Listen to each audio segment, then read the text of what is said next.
A very good afternoon to all brothers and sisters in the Dharma. Today is 26th September 2021, Sunday. So we will be starting the next series of the 6 Patriarch Platform Sutra. We will be using the third lesson of the 6 Patriarch Platform Sutra, which was delivered by me on the 12th July 2015, about 6 whole years ago. And we shall continue with this new book, the third lesson of the 6 Patriarch Platform Sutra. Okay. This third lesson is based on a direct transcript from the recording of the third lesson of the 6 Patriarch Platform Sutra class dated 12 July 2015. At Wu Ping Ching Sir. So it's already 6 years plus.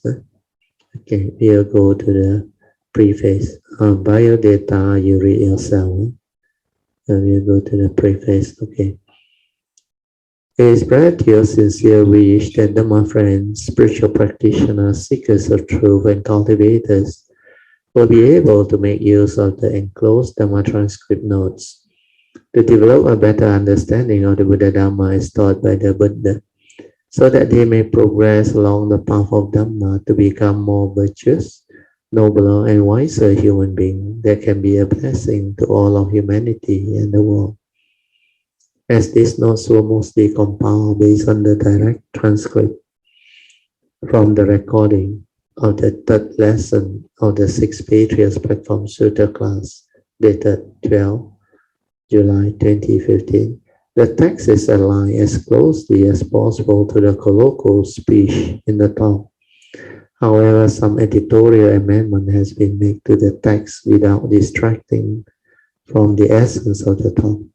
With this, it is hoped that readers can adjust themselves accordingly to better understand its true meaning and intent.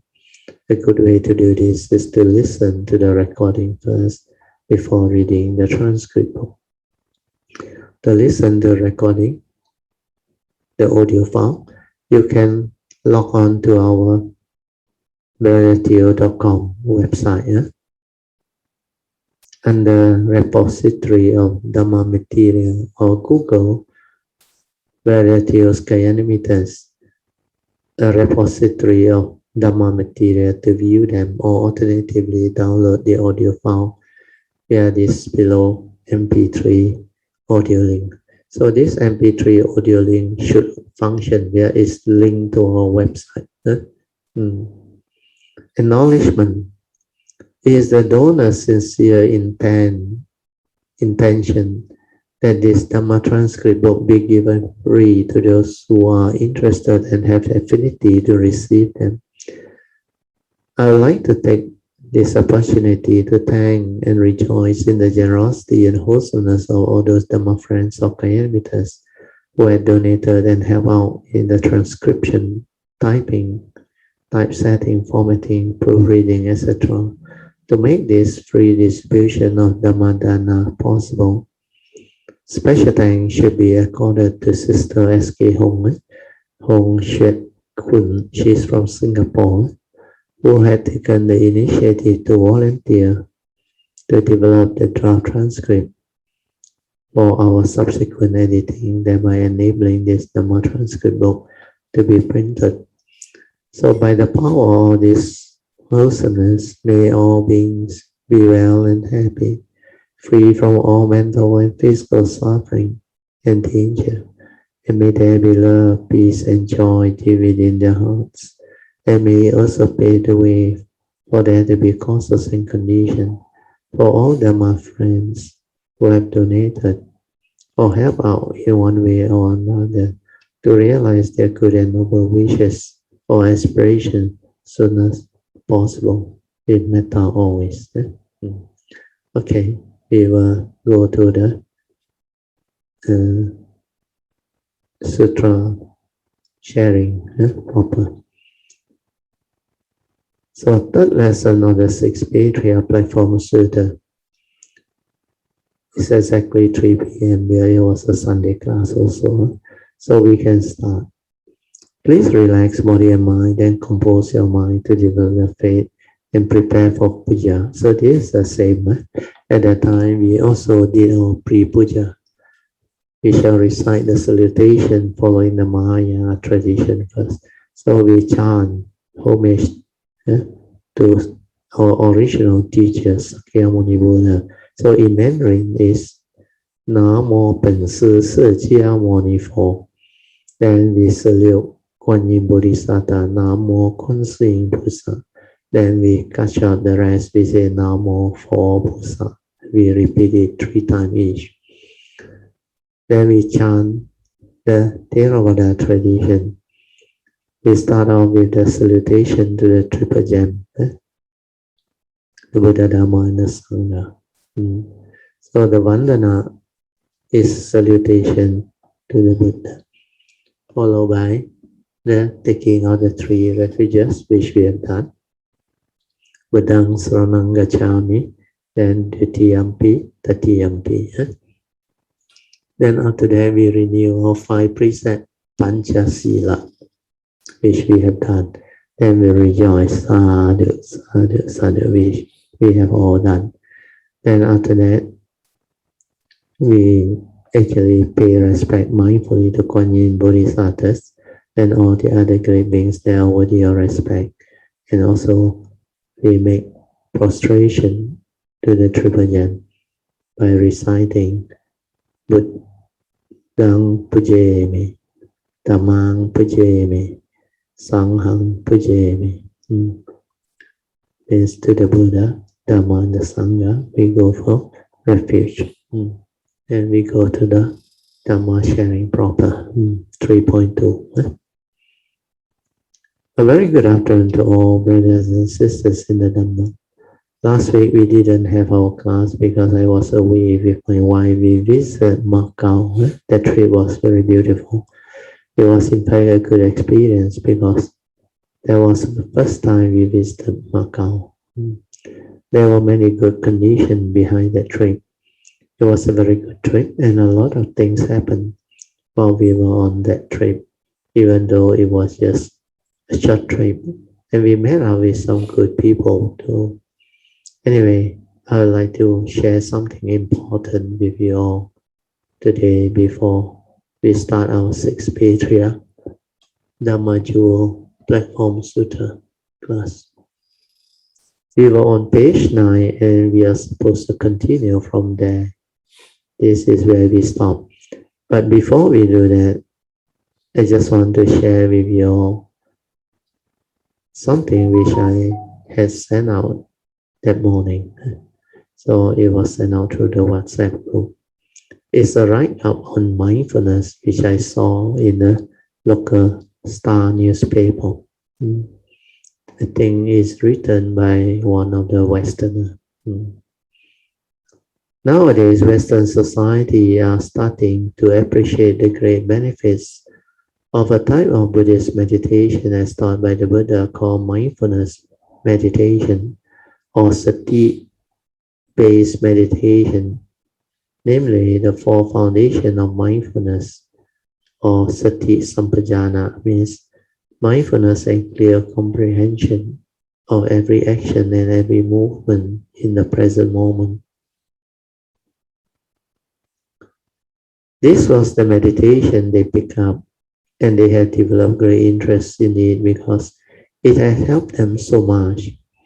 And this was also the topic we went through before we started on the 6th Patriarch Platform Sutra series of Dhamma sharing. We covered the 4 foundations of mindfulness, which is interesting. So what is interesting about this article is that even though it's a short write-up, they managed to capture some of the very important key points or key understanding of this type of meditation, but they didn't have proper explanation.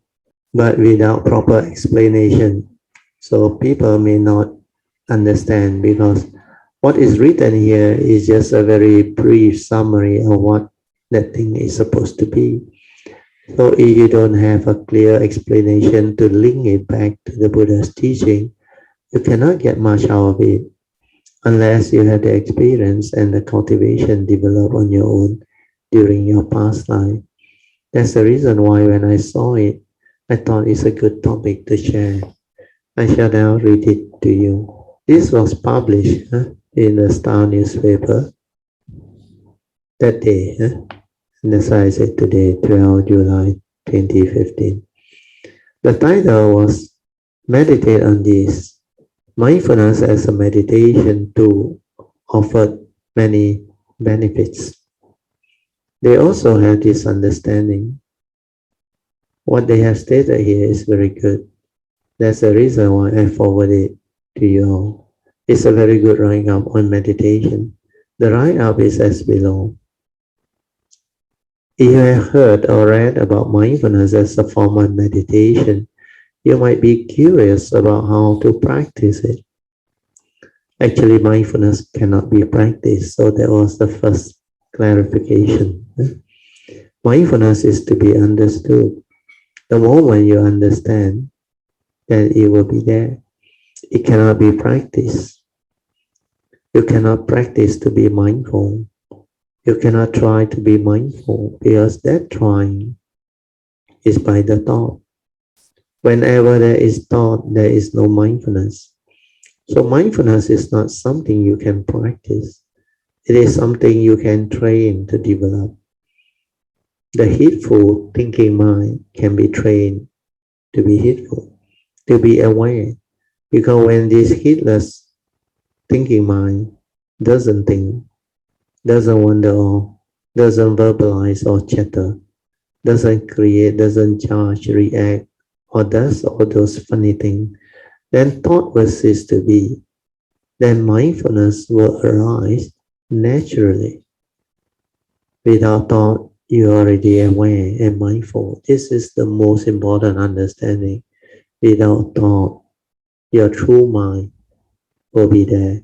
And with that, you are naturally aware and mindful.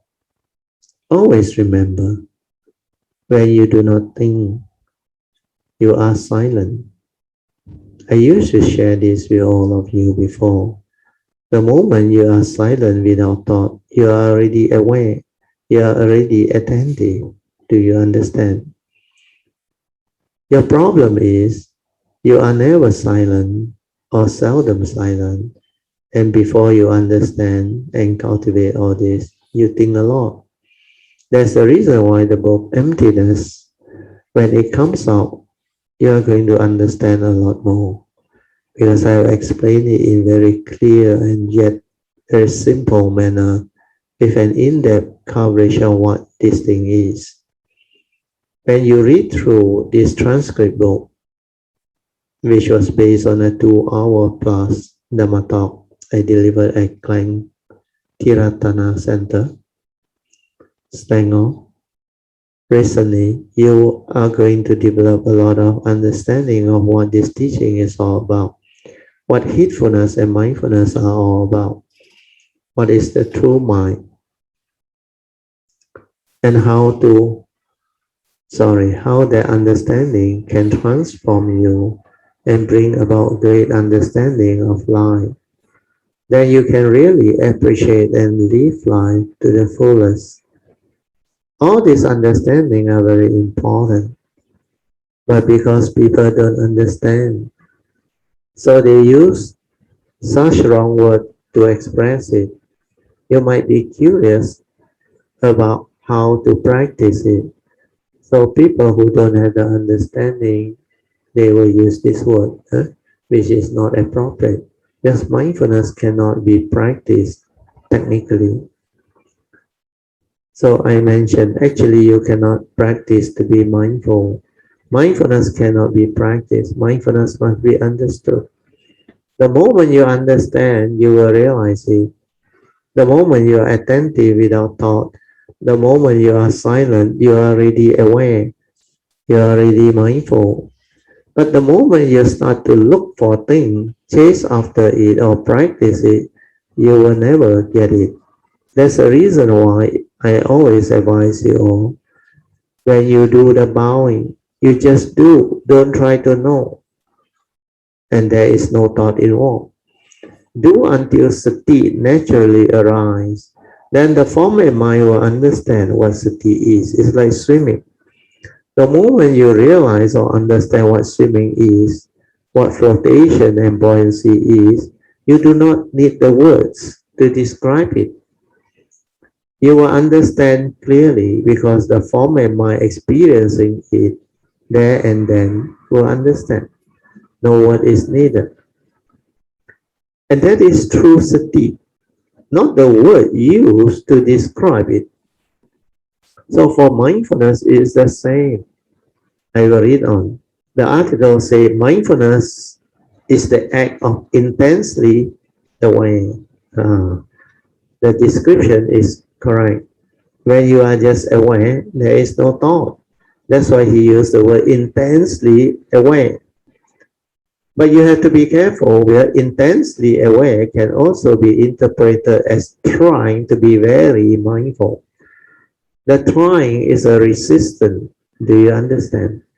It is supposed to be a naturally relaxed state of awareness.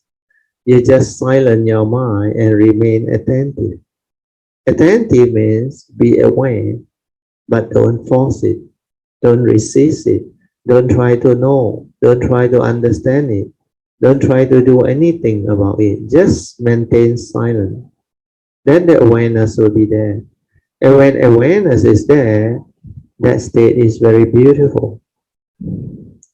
So I will read the article again. Mindfulness is an act of intensely aware of what you are sensing, feeling at any moment or every moment, without interpretation or judgment. This means every moment, every instant within the present moment, you are aware, you are with the phenomenon. No need to have the words, intensely mindful of it. No need all those things. You just silence your mind and your awareness is just with it. Meaning, just aware without interpretation or judgment. He used the word correctly without interpretation or judgment. Who interprets? What interprets? The thought, which is the egoic mind, interpret. So the moment you are silent, there is no thought, no interpretation, there is no chattering, there is no judgment, there is no reaction of mind, there is no trying to know or reason. All those cease to be. That's why without thought, you are already aware. The moment you are silent without thought, you are already aware. So don't try and do those funny things that people ask you to do, like noting, globalizing, etc. You see, this mindfulness sentence may appear to have a lot of Dhamma, a lot of beautiful things, but when you understand, you will become very clear and very precise. There are still a lot of things not so correct within those sentences. Within that sentence, they are still not sure, and that's why they contradict themselves. They are using such wrong words. They use such words because such words have appeared before. Other people have used them before. These people who use them don't have clear understanding. That's why in many places they contradict themselves. They use the word practice and intensely aware. And at the same time, they say without interpretation and without judgment, etc. These are all words. If you don't understand, you contradict yourself without understanding what you are describing. So understanding is very important. The moment you understand all these words, the moment you understand, all these words become superfluous and no longer necessary. I will read on. Spending too much time planning, problem solving, or thinking negative or random thought can be draining. Here, draining means your thought energy, your mental energy. It drains away your mental strength, your mental energy, and can develop a lot of stress. That's why they know. It can also make you more likely to experience stress and anxiety. People who worry because they have problems. So the worry causes them to think, and that thinking become more and more intense because as you think, the fear continue to arise, the anxiety, the worry, the intensity, and the insecurity. Then it trigger off memory, your phobia, etc. So all these are the cause of stress. Fear, worry, anxiety, sorrow and lamentation, phobia, insecurity, they are all negativity of mind state. This one has got negativity of energy field. It can cause the cells to mutate because negative energy field can actually cause mutation to your bodily cell. Then when your bodily cell has this stress within, it will cause mutation. Then your cell will develop like unhealthy cell. Then it can turn cancerous uh, or even lower your immunity, your immune system. Because all these are negativity of energy field as opposed to good mind state, loving kindness, peacefulness, tranquility, stillness, joy, happiness. All these are very positive, soothing energy field that can actually make people feel good. Then your cells will be vitalized, revitalized, and like charge up. Then your immune system will go up. That's why you must have loving kindness, righteous thought, kind thought that leads to positive energy field. Where you radiate metta, loving kindness, compassion, where you rejoice with understanding, a sympathetic joy or mudita, then you maintain the wisdom within to have the equanimous mind. You are always joyful, peaceful, tranquil, and still. That is the mind of a cultivator. The cultivator does not have negative thought. There's no negativity or energy field, nothing. So that is how mindfulness can come in and help people recover from their so-called stressful situation. And all this stressful thinking or thought process can cause mental depression because it becomes a cocoon of thought that keep on repeating itself until the person enters depression. Depression means the thought become compulsive, intrusive.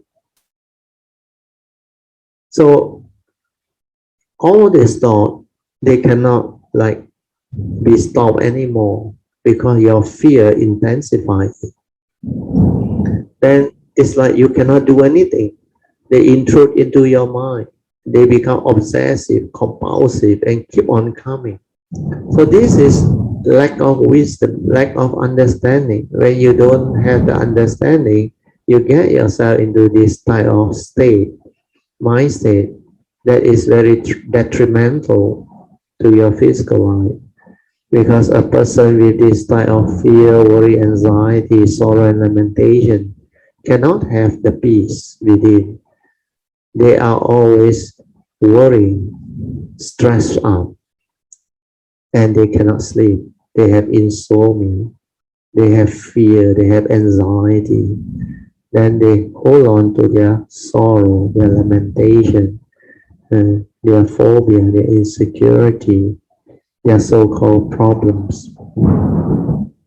Okay, I will read on. They also know how a person become depressive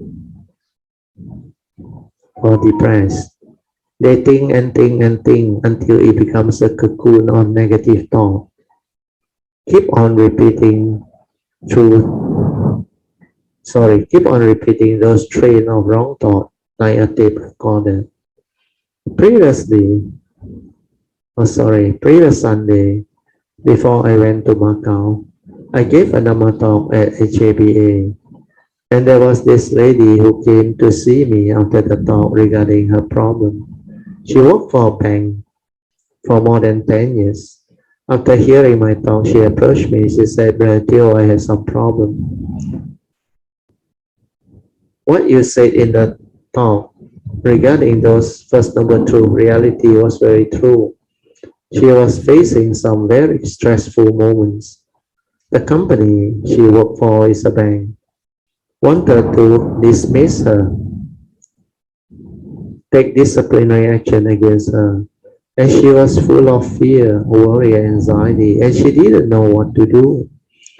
And when she heard me expounding the first number two reality regarding when you are with people whom you don't like career-related issue, management by fear and harassment, etc.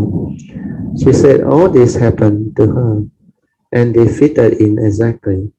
She was subject to all those realities, and she was still having intense fear while talking to me. Since Brother Suyan was also there, I said to her, "Please give your contact detail to Brother Suyan and he can help you." But she insists on talking to me, so I said, "I can only advise you not to panic. Don't develop a fear, for it is not going to help you." Do you understand? When you have those mental states of fear, worry, anxiety, you will become very confused because you don't have clarity of mind. These are negative energy field. They will make you miserable. It will not solve your problem. It will make you worse. Why not just calm yourself down first? Then develop some form of clear understanding and learn to meditate a bit. That day, the Dharma talk's title was very relevant and good. I spoke on the topic, the importance and great benefits of cultivating the Buddha Dharma. You have to cultivate the Buddha Dharma before you can understand all this. Then only can you reap its great benefit to help you overcome all of the first noble truth realities, noble truth of dukkha or suffering, the eight conditions or realities of life and existence. At that time, she was not listening. She can never be attentive because the depressive thought leading to the fear was so overwhelming and so intense. In fact, Brother Suyan messaged me earlier on and said, "Brother Teo, you have to attend to her because she is breaking down or going cuckoo already." It seems Brother Suyan also can sense it.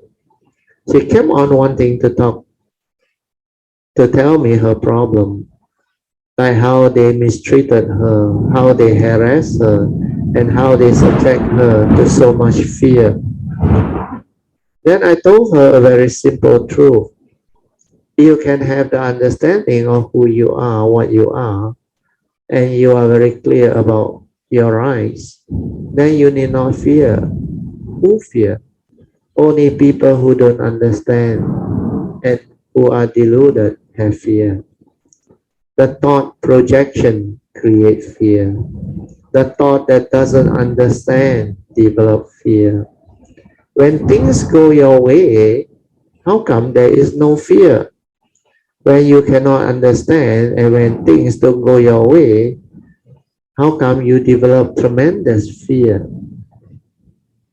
After I had explained this to her, she still could not understand.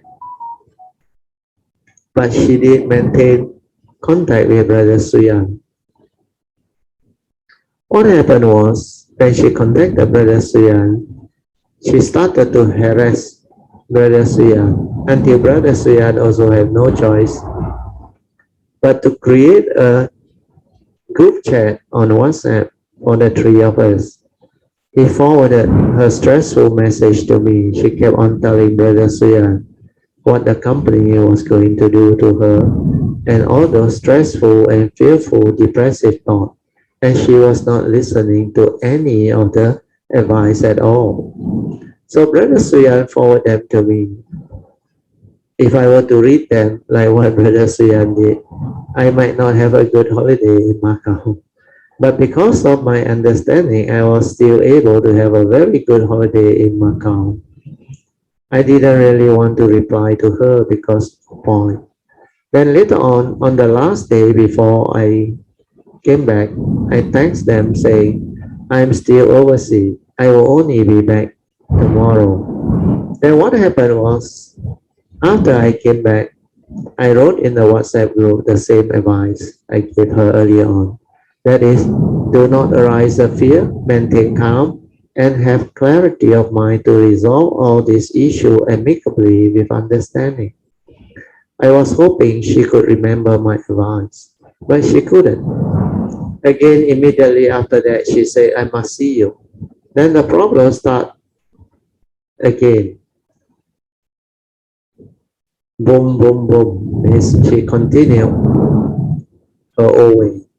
I said, you continue to panic and do that, you will never get to understand your problem. And you can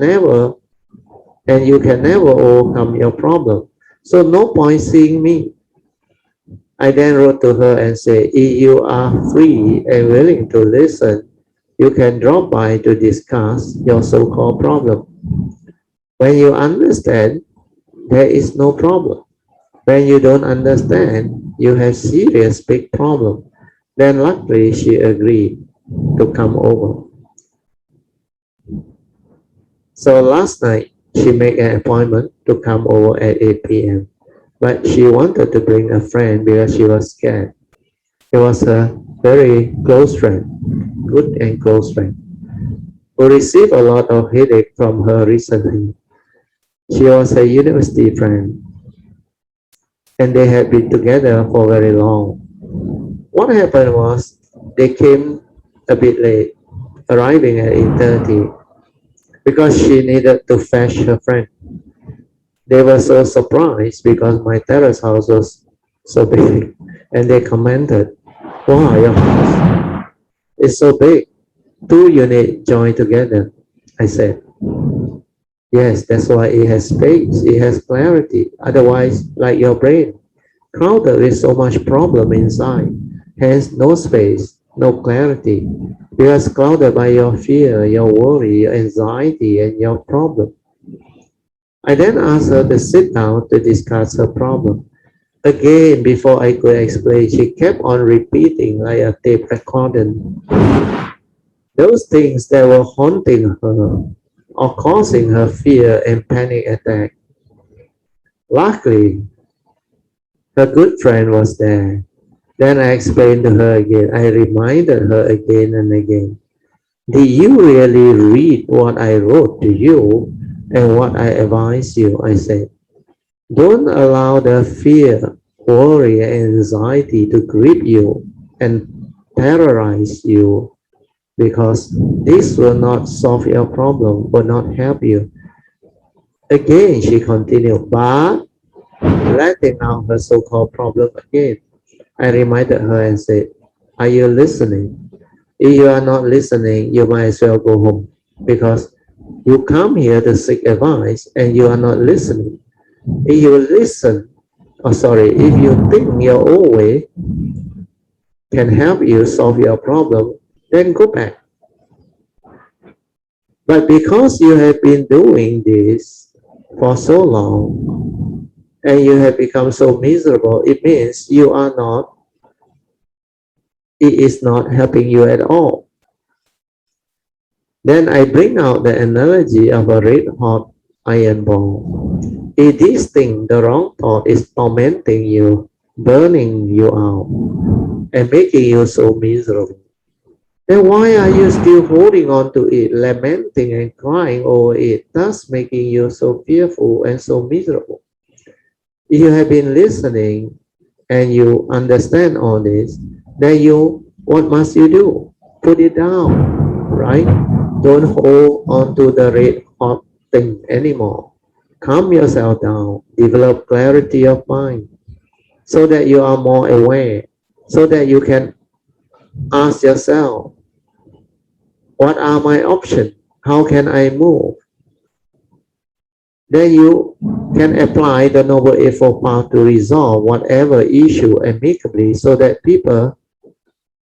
everybody is happy. If you understand all this, you will not have any problem at all. After that, the friend understood and told her not to panic. I said to her, if you just tell her this, it is not going to work. It's of not much use. Even I tried to let her understand, but she was not listening because she had OCD, obsessive and compulsive disorder, mental disorder problem. Her obsessive and compulsive thoughts keep on coming and they have become very intrusive. That was a sign of serious depression, I told her. You are already in depression. Then she said, yeah, I know. Then I said, sooner or later, there will be suicidal thought. She replied. He said, not yet, I'm not that stupid. Later on, I came to understand that she had other related problems too, like boyfriend's problem, character problem, harassing colleagues problem, etc.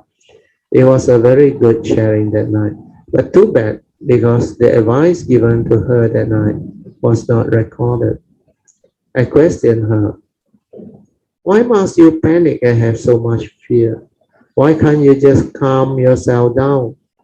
Of course, as usual, she will tell me how the company mistreated her and wanted to do all those things to her. Threaten her, give her warning letter, and threaten to dismiss her and force her to sign the dismissal letter. I told her, okay, if you receive all this, if you don't want, if you don't have clarity of mind, if you are full of fear, worry, anxiety, how can you act? You are incapable of decision or action. And she kept on telling me she got an auntie. My auntie say this, my auntie say that. Then I reminded her, if what your auntie advise you work, then you will not be in this state of mind. Do you understand? So forget about what your auntie said and don't quote her anymore. Forget about what your office has said and what they will do to you because all these are wrong thoughts. The more you think, the more fear you will have and you will become more miserable. So what must you do? She still didn't get the message. Then I asked her, do you have a piece of paper? You better write down all this advice one by one, otherwise you won't learn. The first thing you must do is don't panic. Don't allow fear, worry, anxiety, sorrow, and lamentation to grip you. She started to write all this down.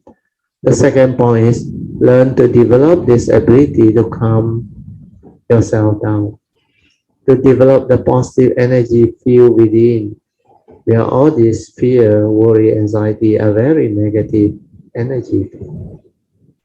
Fear, worry, anxiety, sorrow, and lamentation will lead to stress. Because they are part of the three evil roots of all evil that makes you evil and miserable. And this negative energy will set the condition for negative karma to arise. And you will become worse. That is what you did to people in the past. Now conditions have arisen and you become the victim. If you don't have the wisdom and the understanding, you will have to go through this suffering. What you have done to others earlier on, you don't understand. If you need to ask for forgiveness, then you ask for forgiveness. That's the reason why I gave her the chanting book. Then I advised her to learn meditation. We are giving her the blue transcript book. I also gave her a copy of the seminar book to read so that she could understand life better. Then the last thing I advised her was to learn the teachings of the Buddha via reading the book The Ancient Path by Venerable Piyadasi. Her friend also wanted those books. I said to her, you have to develop the proper understanding in order to solve your problem. You will keep on panicking via having all this fear, worry, and anxiety. It will not help you. The third point is very simple. When you have calmed yourself down, you will have clarity of mind. Then you can ask yourself, is there a real problem? What are my rights? What have I done?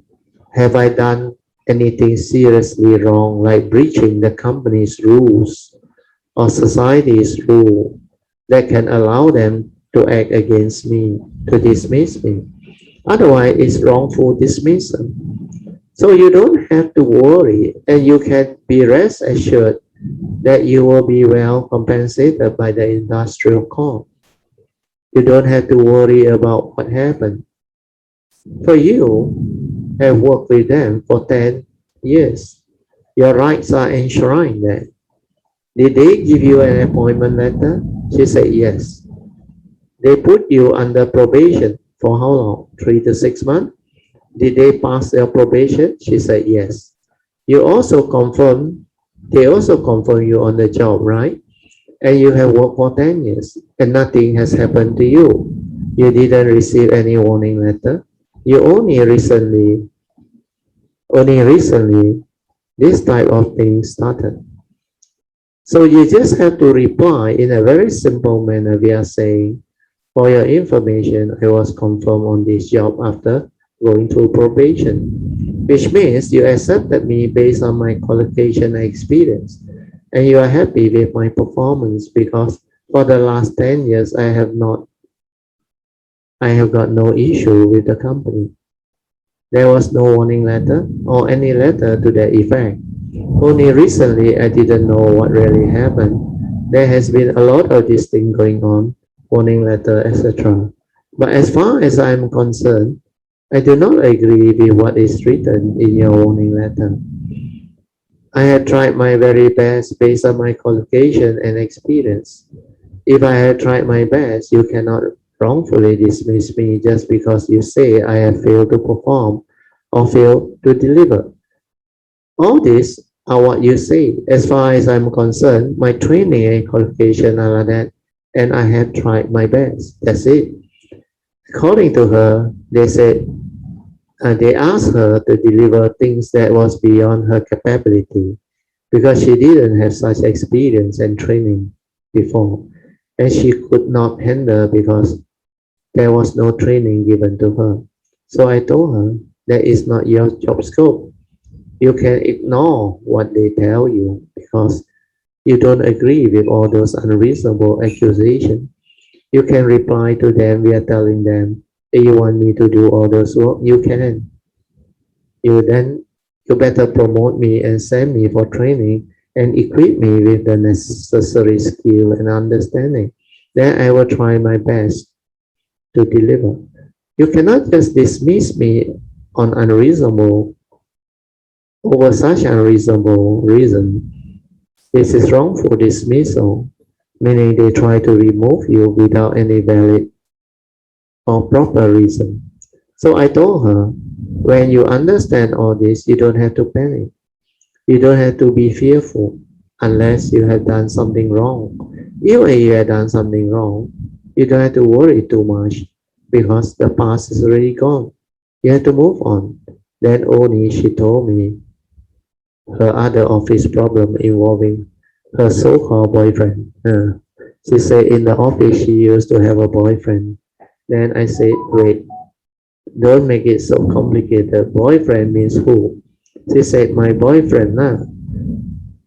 Is she also a colleague? Or is he also a colleague who work in your office? He said, yes. That's how the whole thing started. It seems she told the boyfriend certain things. Then there was a misunderstanding. Then the boyfriend decided to avoid her. She then called and texted her boyfriend nearly 400 times a day until her boyfriend also got fed up with her and threatened to report her to management for doing all those harassing things. I then say, hey, that is too complicated because you never tell me the whole truth. You created such a big problem yourself. She toned down after that, and even her friend who came with her that night laughed and said she had a lot more such problems. Whatever it is, luckily she heard what I said. Since these things already happened, even if you have breached the company's policy, also there is no problem because what you need to do was to resolve it amicably. Then she started to tell me the whole story. She said the boyfriend actually took advantage of her, played her out on many occasions, wanted money from her. And when she refused, he started ignoring her. Then I said, since you already know all this, why did you still allow yourself to be taken advantage of? Who can you blame? What you understand, when you understand what is going on, then you better wake up and determine to end all this misery.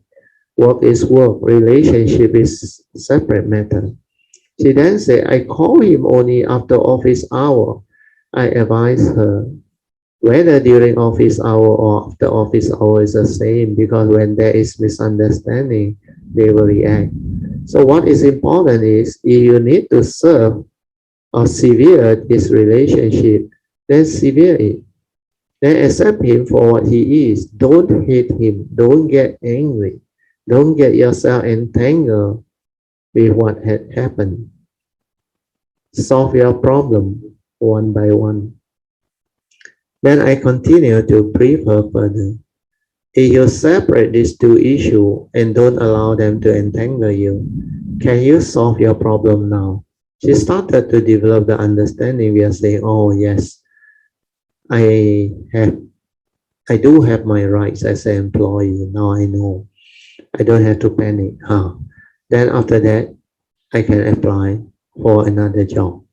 I then told her the industrial court maybe after 10 years award you the compensation for unlawful dismissal. If you win the case, all the salary plus interest you have to pay to them. They will have to pay to you. And it can be a big sum of money. So it's maybe like your pension or windfall coming. So why do you panic? This is the best outcome because your chance of winning the case is very high. If they can dismiss you, it's the best.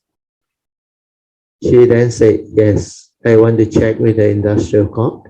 Later, she told me the industrial court also said to wait until they dismiss her, then only go and see them. Otherwise, no point. So she started to calm down. Then within 1.5 hours or so, she was feeling so much better. I could see the change in her condition, and I told her, at least now you look so much better than when you just stepped into my house.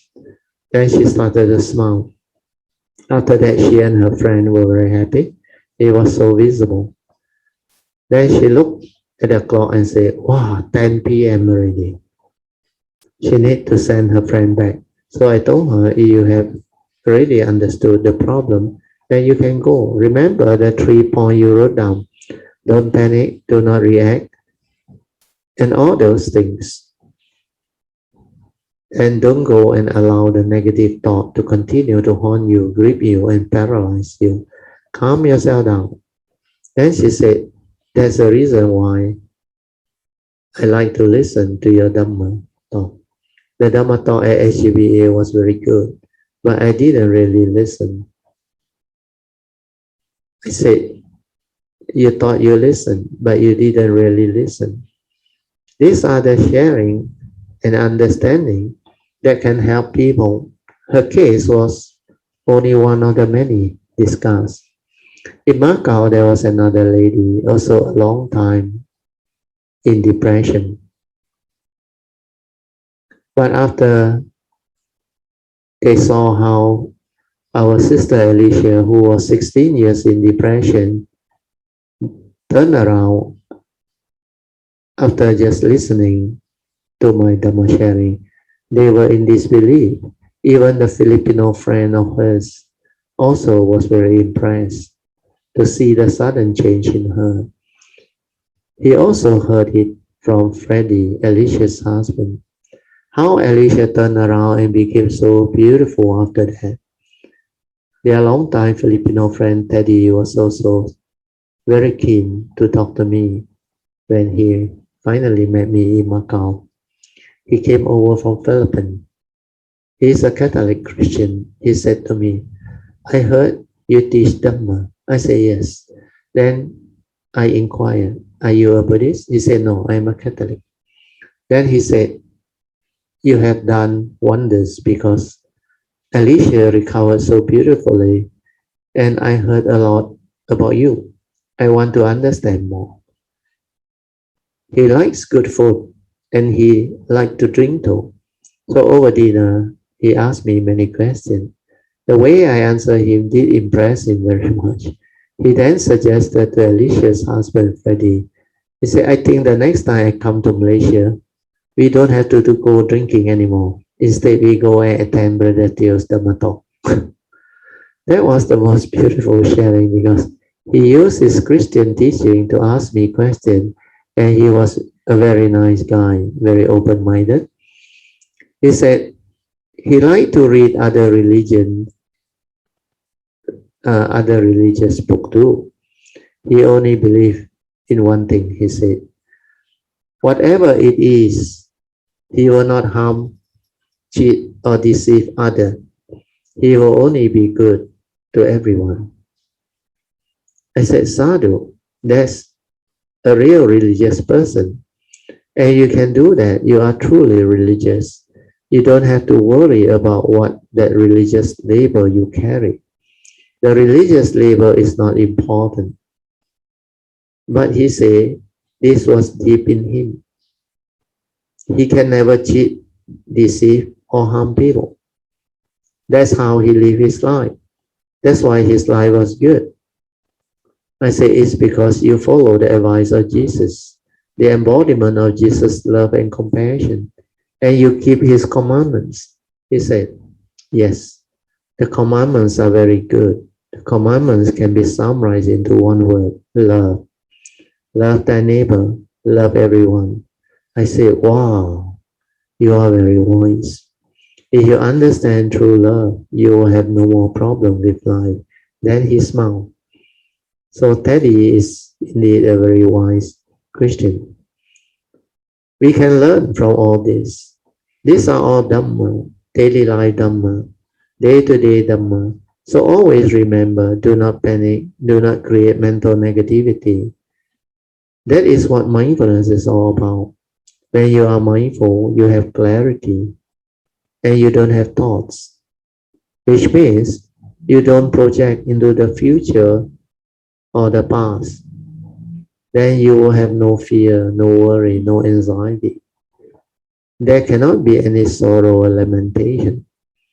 Then you won't land yourself into unnecessary negativity of mind states, such as depression or problem. You will be beautiful. But Dhamma can play a great role to help you understand life and overcome all your life problems and situations. Okay, we shall read on so that you can understand better. Okay. I think we will stop here. Page 21, last paragraph. Before we continue the sharing, we will have our 45 minutes of awareness-based meditation. Okay. We will off the light. Then you can have your 45 minutes of awareness-based meditation. Just relax body and mind, silent everything, maintain awareness for as long as you can, then develop the awareness-based meditation. Stabilize your awareness.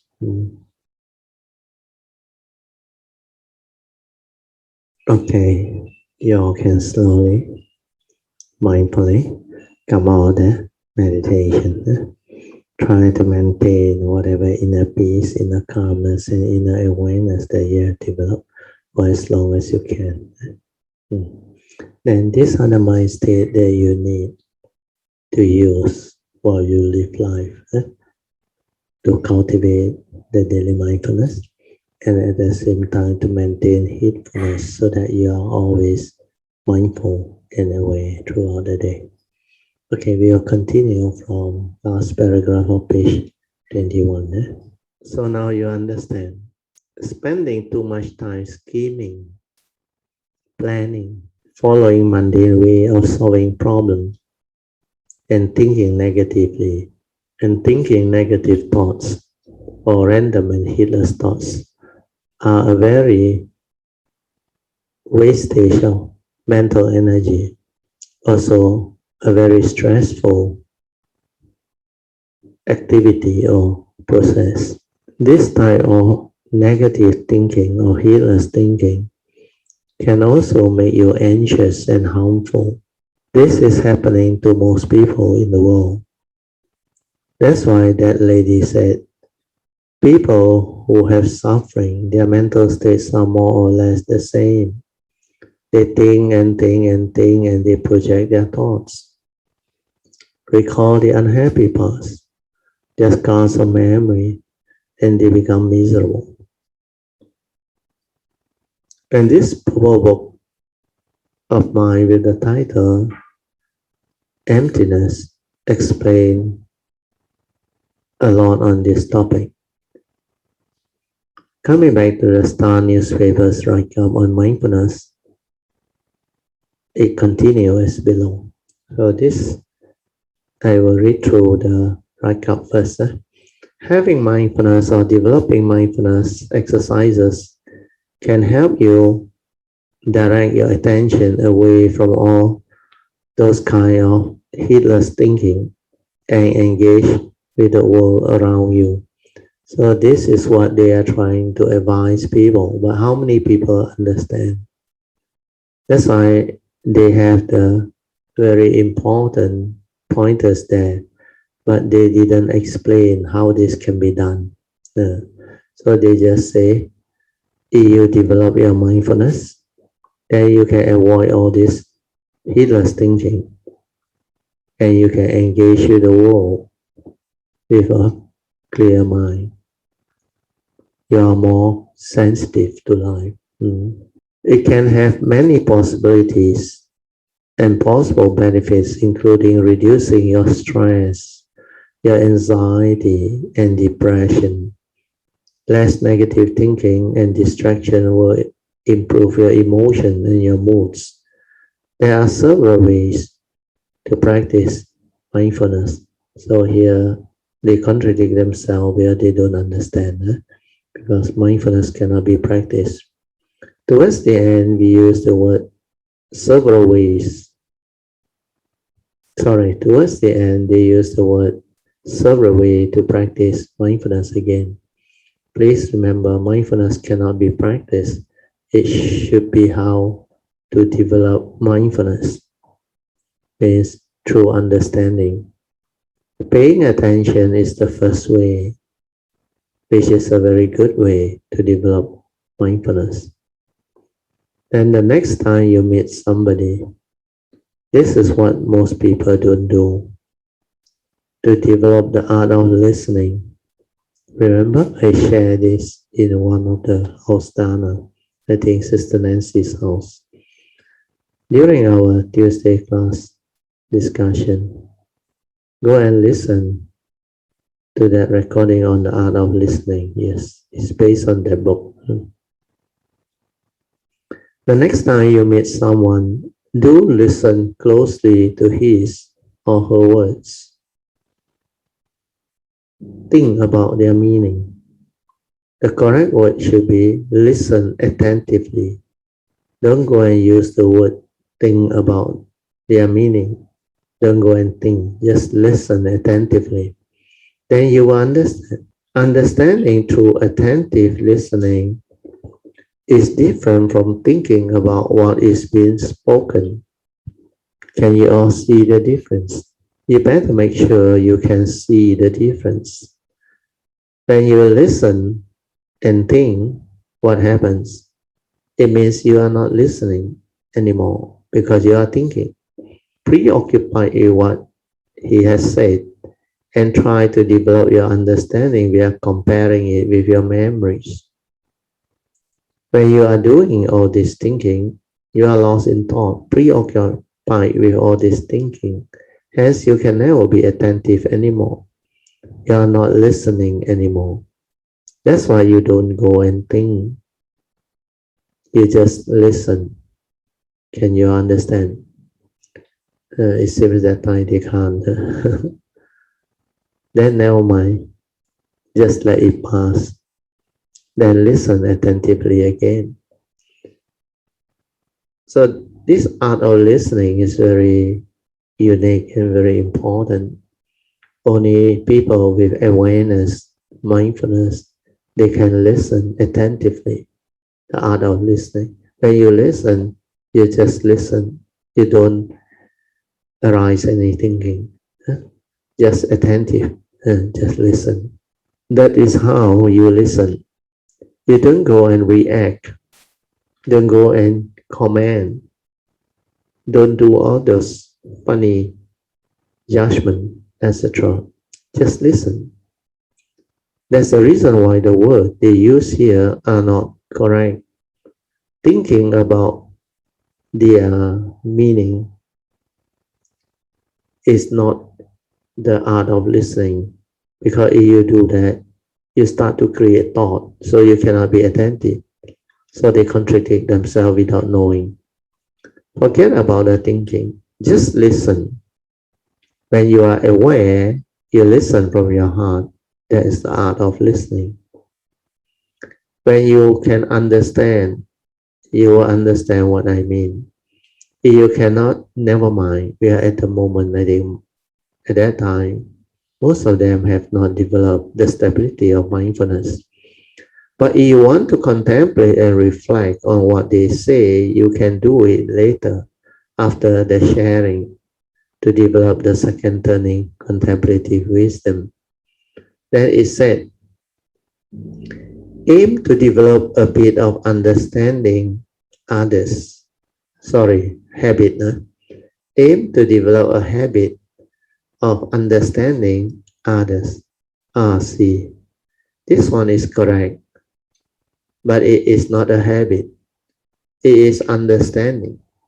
Because when you listen, you have an open mind, so that you can understand what is being conveyed by the message. Forget about right and wrong. Just listen. When you are attentive, there is no thought. There is only clarity. Then you understand whether what is being spoken has meaning or not, relevant or not. When you do that more and more, you will transform from a heedless way of listening to become different. Meaning you have developed the art of listening via heedfulness. You become more heedful, less heedless. You shift over to heedful living, listening with heedfulness, walking, standing, turning, and whatever you do in life. You can maintain your daily mindfulness. You are heedful most of the time. You are no longer heedless like before. That's the reason why paying attention and being attentive is a good training to develop mindfulness. That's also the reason why the Buddha says standing away, walking away, bending, stretching, turning, seeing, also away. Be attentive at all times.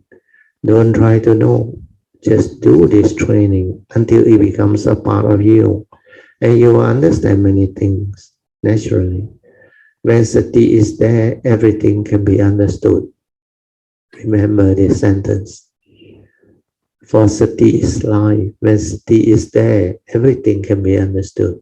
Without sati, very difficult. Here, they still don't understand the real meaning of sati.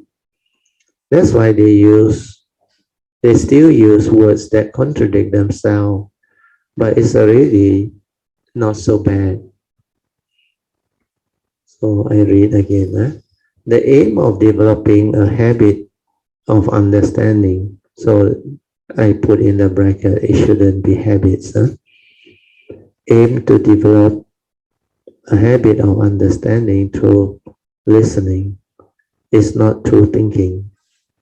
They also use this word. And delaying your judgment or criticism. So all this, they are contradicting themselves, but they don't know. So that's why I advised at that time, the Kayamita, forget about delaying. Don't even criticize or judge who is trying to be right, who is trying to judge. The egoic mind, the personality that still holds on to a view and opinion is there. But when you can accept them for what they are, you don't have to judge. You don't have to react. You don't have to do all those funny things or criticize them because they are just the way they are. Hence no right and no wrong. And you just accept them for what they are. And what do you mean by acceptance? Acceptance is peace, not reacting, not commenting, not judging, because you accept them for what they are.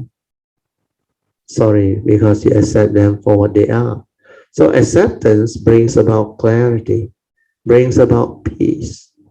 For you no longer blame, react, and do all those reactive judgment anymore. You are at peace. When you are at peace, there is clarity. Then you can act and you can move. You can live life. That's how a hateful person lives life, or a hateful living being lives life. Not to be clouded by all this. Give meaning, getting yourself entangled, create through your thinking, via your sankhara, your views, your opinion, and your reaction to what you hear, what you see, what you smell, what you taste, and what you tactily feel and think. So these are your response. When you are not mindful, you have a lot of reaction in your mind states. Then you have a lot of duality, movement, negativity, or judgment and dialogue within your own mental. This is what Sankhara is all about. This is what attachment, craving, clinging, grasping are all about. That's how the five aggregates of form and mind becomes grasping aggregate. They are no longer pure aggregates. Then there is this question, what do you mean by pure aggregates? It means when you feel, you just feel. When you perceive, you just perceive. Only the pure perception. Just be with it, attentive, and be silent within. Then you will understand many things. Your understanding doesn't come from the thought. It's an awakening. When you are silent, you will understand because there is clarity.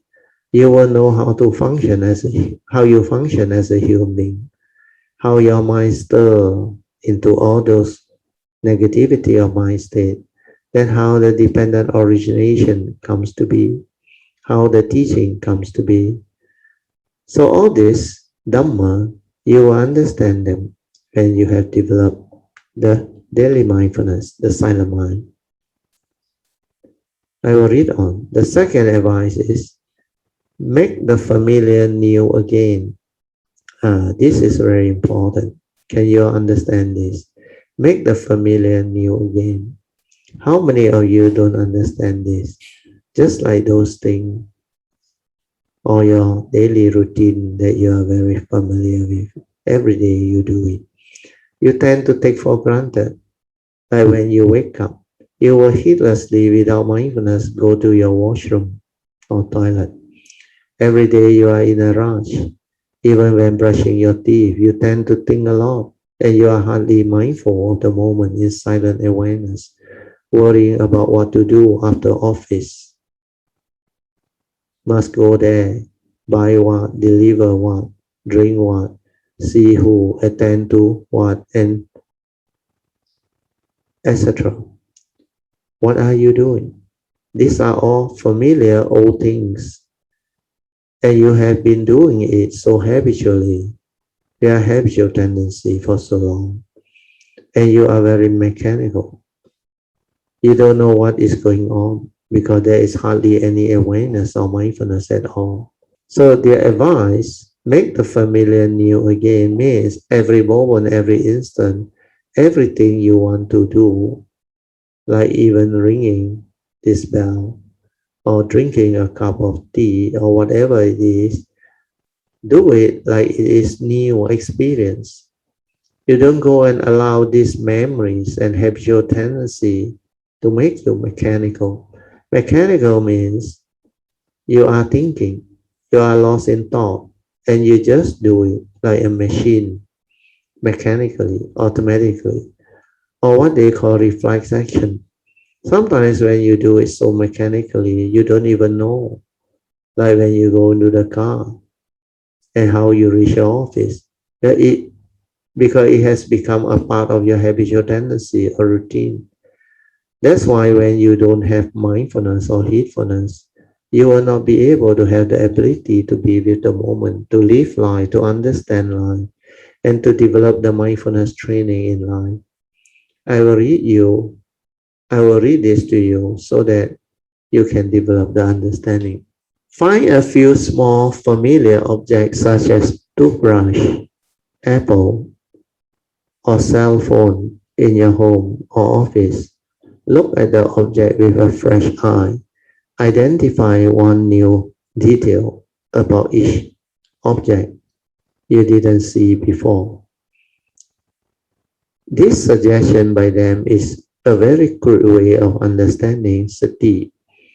In true sati cultivation, there is no need for you to slow down and look as per their suggestion. No need. Just be attentive. What does this mean? When your hand is about to go out, hand and mind move as one, and attentively observe how your hand moves and pick things up. Then when you want to understand it, you really look at it. When you drink the same cup of coffee, you drink with the silent mind without thought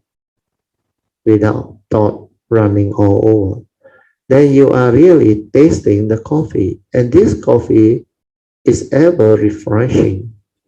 Even if the person makes it differently, you will know whether the coffee beans used is what particular type. You will know and how much sugar, etc. Because of the silence. You can taste it with clarity, very clearly. Then everything you see is very pristine. It's like you are looking at it for the first time. You are looking at the whole thing. You don't look with the words and the concept. This one is very important.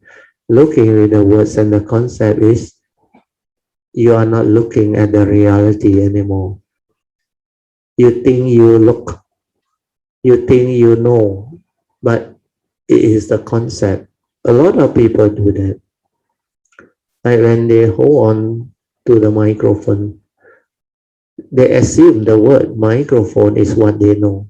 So they never look at the microphone. Oh, the same example I give. Like this microphone, if you take for granted microphone, the word and the concept will prevent you from truly observing this microphone. Microphone as a word is an image, a concept which you create, and is not a reality. When I say I see things as they are without the words, it means I see everything without the words and the labeling or image. Then I will have clarity. That's why he said, look for new details. Actually, it's not new detail because when you really look at this thing without the words and the concept, it is the direct seeing or seeing things as they are. And this type of seeing is very different. But when you look at it without attentively observing it, when you see, what you see is just the image, which you take for granted. Microphone, that's it. You will not look at the details. That's it. You didn't look clearly because you are contented with the image you saw. Even the art piece hanging on the wall or whatever, you didn't really look. But when you are attentive and you look, the whole of the art piece becomes very different. Because when you look attentively with the silent mind, you can see all the pristine beauty as they are without words. It's just pure perception, leading to understanding. Everything is like new, that is not accumulated in memory. That if you don't go and compare, you will see it as a completely new thing. But human beings like to compare. And the very comparison is from the memory. If you are aware of this arising of memory, you are still being aware. But if you are not aware of the action that the mind is going through, then you are completely lost in thought, heedless. All this are deeper understanding. We shall go on. Focusing on your breathing, sit in a quiet place with your back straight but relaxed. Feel your breath. Move in and move out of your lungs. Let your awareness and everything else fall away. So again, they use the word focus and feel the breath, etc. When the mind wanders off, you are supposed to gently redirect your attention back to your breath. Can you remember the instruction? The moment mind wanders off, bring it back. Just maintain awareness in front of your nostril so that the moment the mind detects the breath, you can develop anapanasati or mindfulness of the in and out breathing. That is breathing in aware, breathing out aware without thought. But they didn't give such detailed explanation. That's why you cannot do it. If you try to follow their instruction or their approach, chances are you will interpret it differently. Their instructions are, you are simply being aware of what's happening around you, breath by breath. This is not anapanasati. For anapanasati is just awareness or mindfulness of the in and out breath. You are not trying to be aware of everything around you, but just awareness of the in and out breath. That is just to train your mind to be aware, to anchor it to the breath. This is part of the kaya. But they forgot the actual teaching. They never go back and check it out. What is the teaching all about? The Buddha explained very clearly. Why are you not peaceful? Why are you not able to be aware, to be in the meditative state of sati or awareness? It is because of the mental hindrance. And mental hindrance arises because you lack the spiritual faculties. These are not taught. That's the reason why they cannot link the teaching. If you know that you are heedless, you think a lot, you are not peaceful, and you cannot be mindful, it's because of the mental hindrance, which have become habitual tendency. Then what must you do? And all these are not taught, not shared. That's the reason why you cannot develop the understanding. You just read. Then I advise you to develop the skillful means of to decondition your heedless thinking. That's how the mind sweeping method comes in. That's how metta meditation comes in to be developed inner peace leading to inner well-being. Then only the mind can be peaceful, calm, and quiet. Then you can anchor it to any skillful means like anapanasati or whatever methods or technique of meditation to stabilize the mindfulness. And all this should be taught. Hence the reason why you cannot develop what they are trying to tell you. Okay, I better stop here because it's already 5:15. Okay, we stop here, page 30. Okay, we are now open for our meditation reporting. Yeah, good evening, Brother Teo, Mr. Teo, and all Calamitas. Firstly, I would like to thank all Brother Teo and all Calamitas for their good wishes Yeah, good for my wishes and sisters for a elevation of metta. successful operation and Yes, full fast recovery. recovery. Yes. Yeah. Brother Teo, I would like Yeah. to take this opportunity also Uh, to share my feelings and my take of this experience itself. so good. Very Uh, good. I find that it is a very important uh, experience, especially in our Dharma cultivation. Yes. Uh, Firstly, of course, it's the experiencing of the first noble truth. Mm. We have to accept that whatever arises will have to cease Yeah, will come to at one pass. time. Yes. Yeah. So the body being the body will be of Yes. the nature Yeah. to grow old, get Get sick, sick and and die. pass away. Yeah. Yeah. Like it or not, we have to accept that. Yeah. But how we accept it is what Mm. is going to make our life easier or more difficult. Sadhu, sadhu. Very Yeah. good. Yes.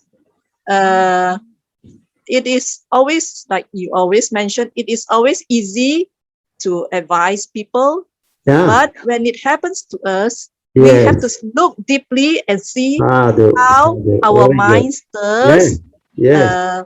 and how you see the negativity keep arising. Yes. The fear, the worry, the Yes, anxiety, then the attachment, the yes, movement inside there. That is what Dhamma is. If you cannot see all this, then you don't understand life. You don't understand yourself. Very good, Vijay Sadhu. That's why you have this ability, because you have the stability of the Dhamma. Then when it happened to you, even your sister's case or what, you are very calm. The way you write is very good. You have done what you need to do. You didn't go and panic. And you seek me to ask us to share merits after the class, which is very good, very wholesome. Then I had this understanding, because I can feel that you understand. That's why I also did the radiation earlier on. Then I knew the Kayamita, if they can do it before the class, it will help, because we did to many people. Last time, Chi Wei's son also said, Chi Wei also did the right thing.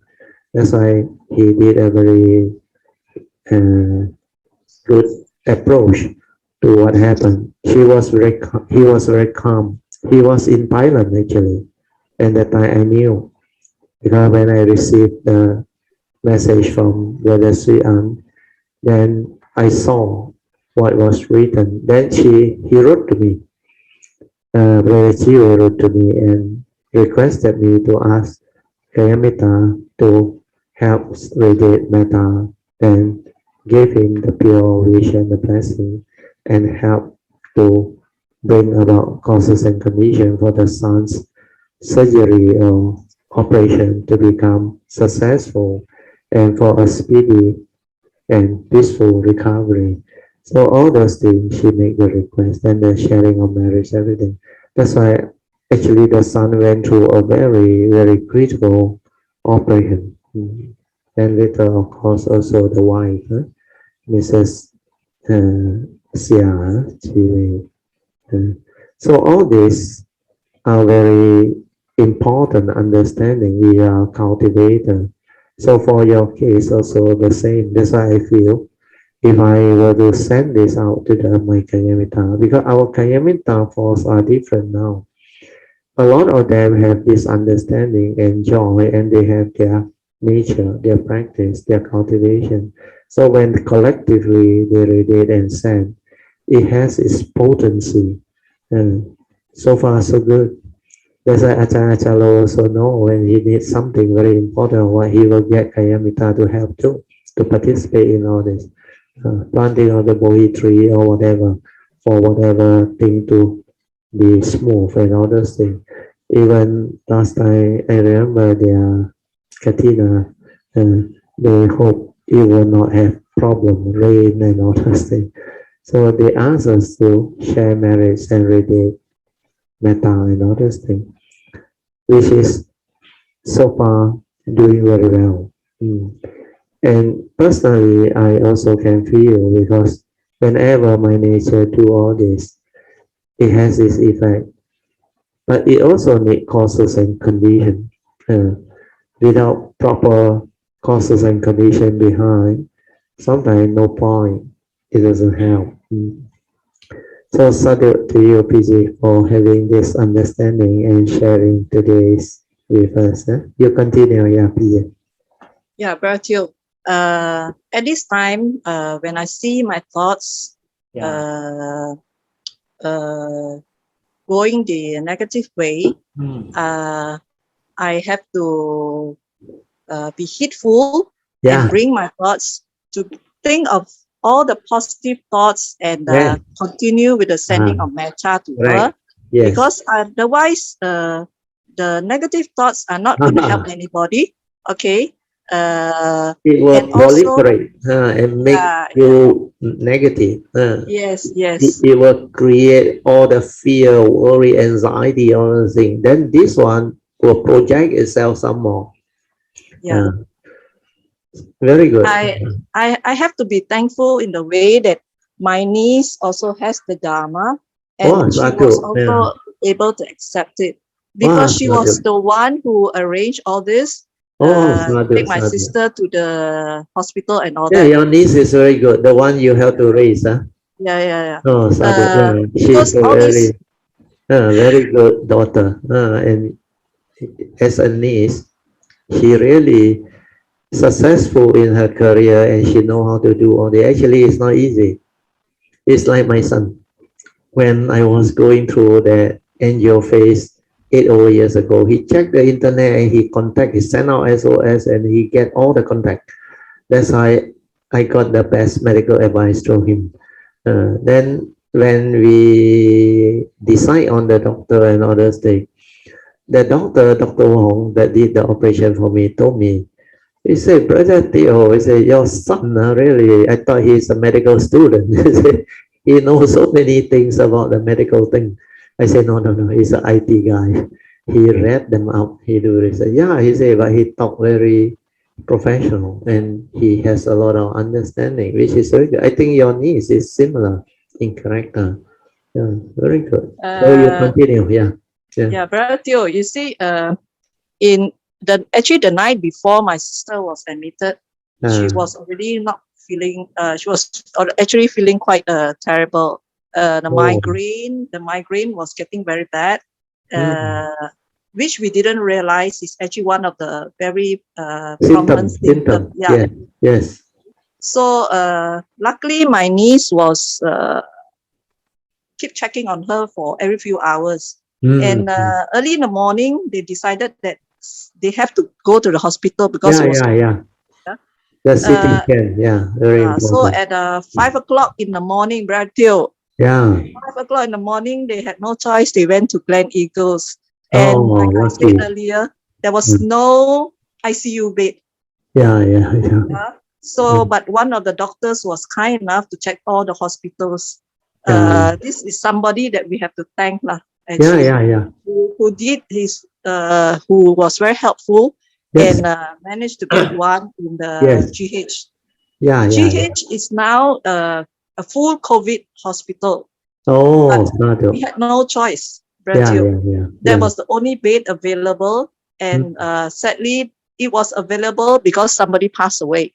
Okay, that's why the bed suddenly become available. So I told my niece, we both agreed that it is a good parami for this thing to happen, because if she did not get into the hospital at that time, she would have passed away. She was really unconscious. Correct. This one very fast one. Very, very fast. So likewise, when we see this thing happening, Brajil, our cultivation really comes into play. Play. Yes. Yes. We see karma in action. Yeah, Okay, very Brajil. clearly. Yeah. We see how our cultivation help us to deal with all this. Like then it's like the rest you have to leave to your karma. Yeah. We have done what we can do, and we have to then the accept. rest is because The rest will depend on how the karmic play out. But it's as an really beyond individual, our control already. We as cannot an do anything else. individual, your cultivation also help, because if your niece don't have the cultivation, he will not be able to have that clarity of mind to act, and also that Dharma to, out of love for the mother, to arrange for all this. This one need fast action one. When you see the importance of it, you really act. Like my son, he know it's important. That's why he go and check. He give out everything and he send out SOS to all the friends, the colleague, all. Then finally, somebody in Singapore responded, say, you go and see my uncle. He said, my uncle is the heart surgeon, head of the hospital heart division. Then my son contacted him. My son also contacted Glen Eagle, then another very famous hospital also. So he found three and he discussed with me. He said, out of these three, you have to decide on one. He said. Then I decide to go for the friend's uncle, because I saw the CV very matching and I can sense something. Then I went with him. Then I was full of joy and confident after that, because he happened to be a Buddhist. He's from 1U, Dr. Wong. And when he discussed the thing with me, I can sense he is very sincere. He is a very good doctor, very experienced, very confident. Then he explained to me many things. He even not greedy. He even suggested to me, he said, Mr. Teo, since your wife is a government servant, you can actually go to IJN. It's free. You don't have to do it here. I mean, for a private hospital, who tell you that thing is the doctor is not for money. Means he really give you proper advice. So I told him, don't worry about that. I need professional advice, people who really know all this. Then I say, whatever charges that you want to charge me, I think this is something I can afford, so I don't mind. Because he told me it's going to cost about 30 or 1,000. I say, okay, 30 or 1,000, I think I can afford. So because of that, I make a decision. Then I straight away told him, okay, I will make that decision to go through the operation and I want you to do it. Then I say, what is the earliest date you can give to me? So he straight away check his schedule and say, okay, next week, Tuesday. That's how I get it done, and everything turned out fine. And the good thing about him, he told me before he do every operation, he will chant the Buddhist chant, Satta Bojanga. This what they call the 7 factors of enlightenment. Then after that, he someone shared with me, he will for one day take vegetarian before he do that operation. So he has such affinity. And I saw in his room, the clinic there, one Achancha's poster. That's why I asked him straight away, I said, are you a Buddhist? He said, yeah. He said, I am a Buddhist. I said, Ajahn Chah. Then he was very surprised. Oh, you know Ajahn Chah? I said, I know. He's a very good Thai Dharma teacher, Dharma master. That's why all this will fall into place. So same for you, your niece case. Sadhu to you, PG. You can continue, sorry for interrupt. Okay, Bratio, first of all, I'd like to clarify my sister that is in the hospital Yes. is not my niece's mother. Oh, not the niece, It's mother. another sister. Wow, even more fantastic. Not the mother also, she take care and they so well. Huh? Oh, sadhu. That's really sadhu. Yeah, that's really Uh, sadhu. we as sisters have lived together Oh, means very close, for huh? as long as she's Yeah, she has yeah. been with us, you see. Oh, Okay. no wonder. Yeah, yeah, yeah. Bratio, I Hmm. just want to tell you about something that uh, a few days before my sister's this incident, I Ah, was listening to one of yeah, your talks, yeah, Bratio, yeah, yeah. that states that the four stages of life, Yeah, yeah, and yeah. also the what was the other one? Four-phase Uh, cycle. four phase cycle, and Yeah.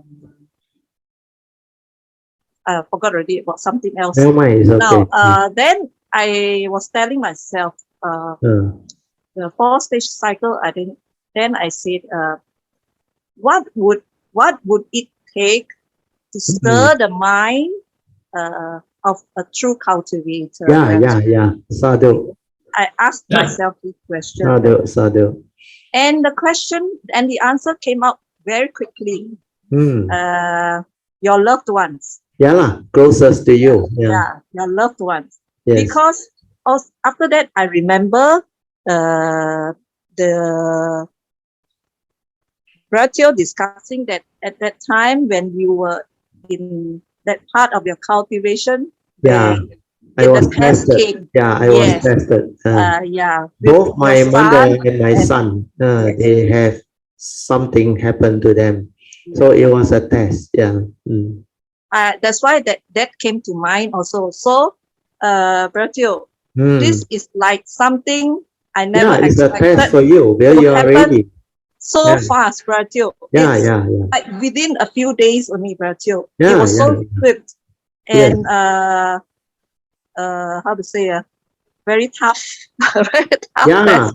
because when you go through this phase as a cultivator, you will know where you have the awareness. Then you can see your mind state.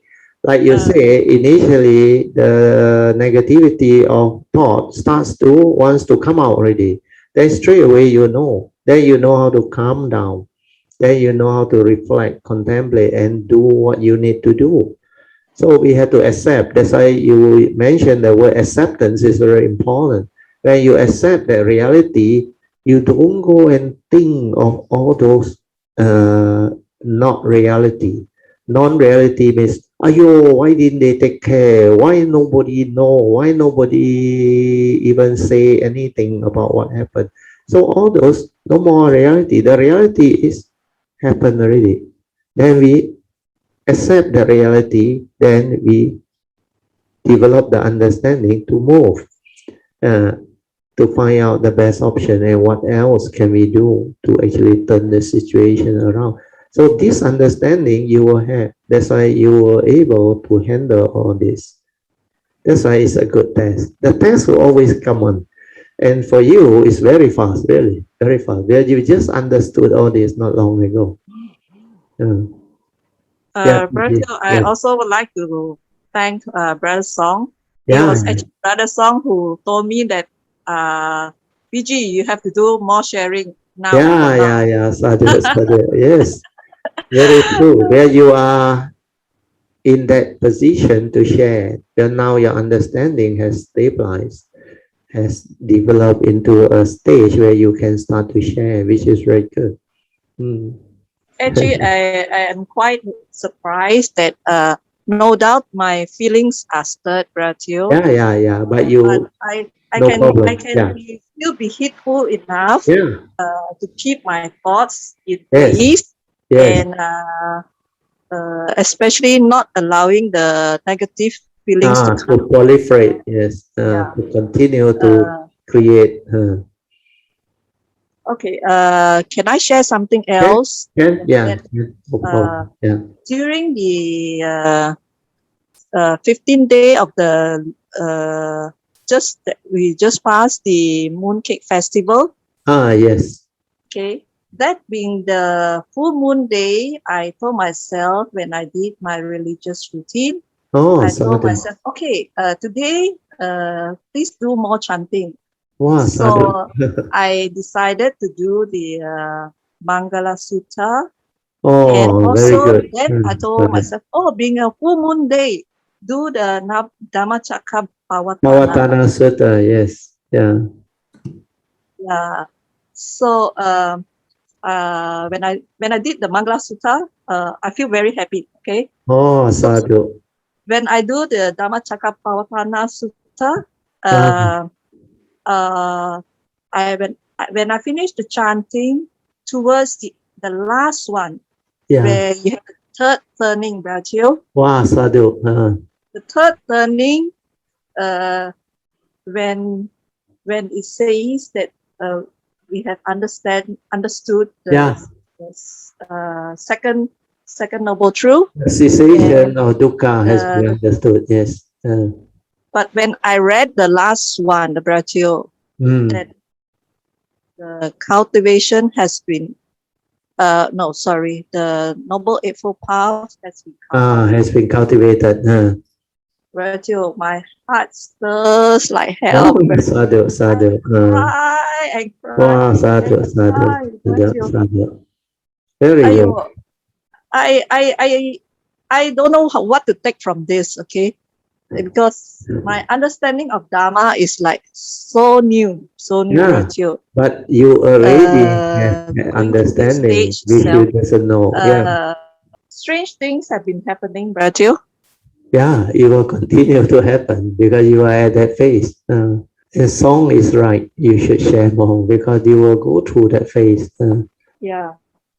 It's like every time I do my religious routine, Mm. sometimes things just pop out and I cannot understand what it is, you know. Yeah, yeah, because these are the signs that will come to you. These are the understanding that the cultivator will receive. But initially, where you are new, like you say, is very new to you. So a lot of these things you may not be familiar. But because you heard about earlier sharing and all those things, that's why you start to develop some form of understanding. So this is very important. All the Kayamita from now onward, they will have the benefit of all this sharing because this will make people understand that the path towards Dhamma cultivation is very meaningful, very beautiful, and a lot of things will happen. That's why when you go through this phase, you will understand. Then later on, when you share, you will know the beauty of the Buddha's teaching, the Dhamma, how it unfolds. And this is how it unfolds. It will come and test you. Then it will keep on giving rise to understanding and you reflect when you contemplate. Then insight will tell you today is full moon day, you will need to do chanting. Then you will choose Mangala Sutta. Then you choose Dhammacakkappavattana Sutta. All this will come. Even that day early on, I remember one of the Kayamita, if I'm not wrong, is I think Joyce. The, she also has this strong inner longing, asked me to allow her to chant or group chanting during one of our classes, the Dhammacakkappavattana Sutta. Oh, I was very Oh, surprised. I said, that's good. I said, it will take very long. Yeah, he said, normal take 45 minutes. But he said he can do the fast one. He said, oh, can cut short the time and all those things. So I yeah, say, yeah, let things be. yeah. So all this will happen. PG, sadhu to you. Yeah, Oh, I good. admit, just like Brother Song says, Fiji, all this will happen. You Yeah. just accept them, and Ah, no need to think much further about it correct. because Yes. uh, Part of uh, the way. You remember, I told him part of the way. Uh, yeah, the test will come, the sign will come. But what you must do, how you feel inside, like what you described, all this will happen. Then later on, when you go for a spiritual trip, wow, more things will happen because your nature will move. Then it will draw, it will share, and a lot of things will happen. The condition all will fall into place. That's why that the Dharma way is very beautiful. And when it moves, you really move. A lot of Kayamita also going through all these phases. Yeah, there is now so much joy when I listen to the Dharma. So different, eh? Yeah. You can understand why I share all those things last time. Yeah. Because you have reached that point, that's why you pick it up. How the test come on. Then you recall back, now you reflect back, it comes so fast. That's why you will go through all this. Which like is very beautiful. during one of the time when I do the chanting at night, I always chant a short call that short chant for the Kuan Yin Pusa. Oh, sadhu. I do the Pali one because The Mahakaruna. Mahakaruna, Mahakaruna. yeah. So when I finished that, for a moment there was just a shift, Brantil. Yeah. Very quick one. There was an image, but I couldn't see what's the image. It will flash through. Yeah. But the thing is, in my heart, I replied, I understand. Yeah. I understand. But then my Monday mind says, what do you understand? Don't have to worry. Yeah, the inner nature will understand. Yeah. I knew that when I say the word I understand, it's from my inner nature. Yeah, inner nature respond. Yeah, but until now, like I say, I don't understand what. Don't worry, it will surface later on. You know that Mahakaruna chant is a very powerful chant. That one is actually linked up to not only Kuan Yin but also the original Buddha. So the original, we call it the primordial, the first Sammasambuddha, the one in Cameron Highland. What is the name? Virochana Buddha is linked up. Then that Mahakaruna is a very powerful chant. So when you chant that one, all these higher beings nature and all the devas or what, they will rejoice. They will rejoice. Even the Mangala Sutta that you chant, that is the sutta about the highest blessing. How you cultivate the highest blessing. And it's all about cultivation, virtue. How you cultivate the virtue to get the highest blessing, your duty, your whatever, mindfulness and all those things. So if you can fulfill all the condition that is been expounded by the Buddha in the Mangala Sutta, means you are a real cultivator. If you have all those that is mentioned there, means you already an enlightened being. That's why when I heard that Mangala Sutta, especially the Mahamangala Sutta, that chanting was so beautiful that when I read the meaning, I can understand. I realize all those things that were mentioned there, I have. That's why I was full of joy. Then I realized, wow, this Mangala Sutta is really a great sutta. It's about the highest blessing. They asked the Buddha, the Deva come down and ask the Buddha, what constitutes the highest blessing? Wow, then the Buddha explained one by one. Then you read through that one, you will know. It includes a lot of things about life. How you develop the virtue, the cultivation and all those things. Even having skill, then taking care of parents and all those things. They constitute the highest blessing. They're having mindfulness, hatefulness and all those things. And constantly listening to the Dhamma. Staying near a place where you can have Dhamma and all those things is a blessing. And many other. You go and read through, you will understand. And the sutta is very beautiful. That's why the way your nature condition you to chant this is because they know it will help you. And these are the sutta that the non-humans, they like to listen. They like to listen. That's why you also realize that in our Cameron Highland Sambal Su annual retreat, we always get message from the non-human up there to ask our group to chant because Ingbi is there. And most of the time when Ingbi is there, she can chant very well, Mahamangala Sutta. And also the Mahakaruna, which Joyce. Joyce can chant that one very well. Then we also have the other Dhammacakkappavattana Sutta, which we chant before. Then also the Kuan Yin one, the Om Mani Padme Hum. So all these are very beautiful understanding and condition that was surfaced. That's why you look back now, how we have all these things going around during the retreat. It was not in our program, but suddenly some Kayamita, because their nature has the message, they will come and talk to me and suggest, but can we chant this? Can we chant that? Can we do this? Then also the Junti Pusawan also same, it just came. Then many things happen there, where that area, the nature's energy, that great beings nature and all the Dharma protectors, the devas, they are all over.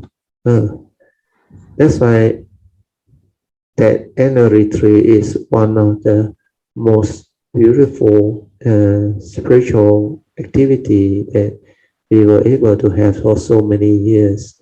And it's also I think the last 1 or 2 years we cannot have it. But hopefully next year we should be able to have the condition to have it. When we have that, it will turn out to be very beautiful. Very good, PJ Sadhu. So we yes. Can you explain to me Yeah. who is Chunti Pusa? Because there was one day I got up in the morning, this word just came to me. Mahachunti Pusa. And Sadhu, Sadhu. of course I've heard of Chunti Pusa. Yeah. I do not know almost anything about it. No, you go and Google, you will know, because the specialty of Junti Pusa is very wonderful. That's why her nature wants to allow us to have affinity with her, because her vow also very powerful. She has this great vow. That's why we all should also thank Brother Chia, the Singapore Brother Chia, Sandra's husband. That retreat, when he was there together with Sandra and us, he received the message. So the Kuan Yin like image that was below our meditation hall, that is Junti Pusa. And that nature came up, and he told me, Junti Pusa wants us to be like, have affinity with her nature. Then I went and Googled. Then I realized he is the only bodhisattva or so far Sammasambuddha that have this ability. With her vow is you must chant her four-house. Her four-house is Junti Pusaona. At that time, I think we also chant. I cannot remember how the chant was. So that one, you have to chant for very, very long. It seems a few 100,000 times. And you know its efficacy is it can clear one's karma. This is the first time I heard that great beings cultivation can vow until that nature can do that. Because like we know from the teaching, you cannot take away karma. Karma, whatever that is there, especially those that are committed between the second and sixth thought moment, not the first and seventh. They will be there forever. Wherever there is condition, it will arise. So the Buddha also knew this will be there for eternity. But it seems Junti has the ability to put it into her vow to clear people's whatever karmic that you want to clear. And it's very powerful, but not easy. You have to chant a few 100,000 times, I remember. So you just go and count. If the chanting, even you do 3 seconds or 4 seconds or 5 seconds per chant, like Om Mani Padme Hum, maybe 3 seconds or one. You multiply by the few 100,000 seconds, you know how many hours or how many days you have to chant. It's very long. But if you have the faith, you really can do it, then it's possible. So because of that, her nature's, his nature's ability to help living being is also very unique. That's why you have a lot of very unique beings. Their nature, they really will come and wants to give us the condition to have affinity with them, because they can sense we are serious cultivator. And Kuan Yin's nature, Vairochana's nature, and a lot of other great beings' nature, they are all there. Even the 4 great bodhisattvas, Pu Xian, Wen Su, Ti Zhang Wang, Kuan Si, then Maitreya, and also the Dharma protector, Wei Po, Junti, and many others. They are all there. Okay, Biji? Hope that one explain what you want to know. Every day when I do my daily religious routine, it is how to say, it is very insightful, brother. Yeah. For you, definitely, because it's going to be more and more intense and more interesting. Because after you have this ability to connect and develop the understanding, then you go all out and do the daily religious routine with the Bodhisattva vow. All this is going to pave the way for you to progress very fast. That's why you can see it happening. A lot of things are happening. Then your past also connect. That's why all those cultivators who have their condition, they will come to know and must have faith. Do not underestimate what your potential is, what your past could be. That's why a lot of Kayamita last time don't believe me, and now you can see it's happening. You never know what your past is until you determine that you have the condition that it will unfold. Then when it unfolds, it will turn out very beautiful. Sometimes it's so amazing that it's beyond your wildest dream that these are possible. Like Bocheng described, wow, so beautiful. How come all this can happen? It's because you have the causes and condition, and you are determined. You have the resolve, and you do it. Then it will happen. Sadhu, PJ. Yeah, brother, they do sound like fairy tales, and that's why initially I was quite reluctant to share, brother. It can sound quite egoistic. A lot of people will think that way. That's why I told all the Kayamita, don't worry, when the time comes, you will know when to share, because a lot of them initially have this thought, don't want to like show that they are egoic, No, actually it's the thought that is shy. The one that understand, they will know what this thing is. We are like the Buddha mentioned, this Dharma is pacetang, to be realized by the wise, each for themselves. So when you go through this, you more or less know what this thing is already. That's why Pucheng, they know. And those who went through, they know. Then they will know that this is not from the thought. This is not knowledge. this is something that you have actually realized through your cultivation and is connected to the nature. That's why all this will unfold. Then the cultivator themselves will know. That's why when what happened to me, I don't need people to confirm. I don't have to go and look for teacher and check around. No need. I know what this thing is. Even that time, nobody teach like that. I know this is the Dhamma. This is the truth. That's why I continue to share and to teach depending on condition. So all this will unfold. So this is the beauty of the Buddha Dharma. Sadhu, busy. Yeah, virtue with the faith and the virya, and now how to say trust, virtue. Trust. You have to do that now. Yeah, the trust is now very much with me, virtue. Sadhu.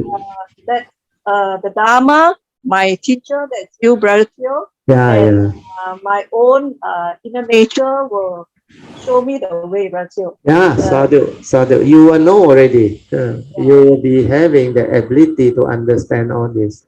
Sadhu, very good. Start to rain again. Somehow, I have this feeling with me that I just do what I need to do. You know, Sadhu. Everything will take care fall of into itself. place. Fall into place. You will unfold. Sadhu, very good. Sadhu, sadhu.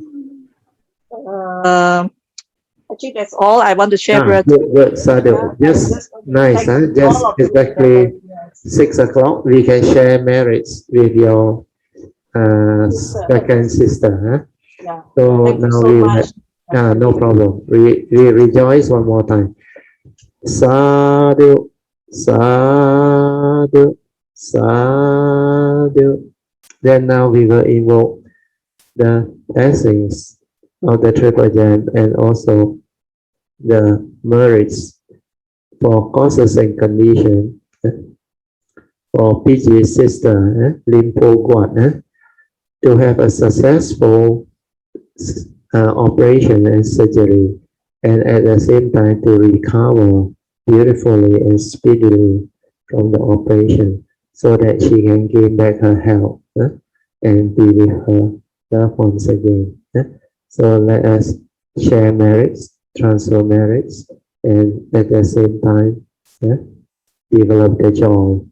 Then on your own later on, if you want to continue to send merits to the sister, you can do so.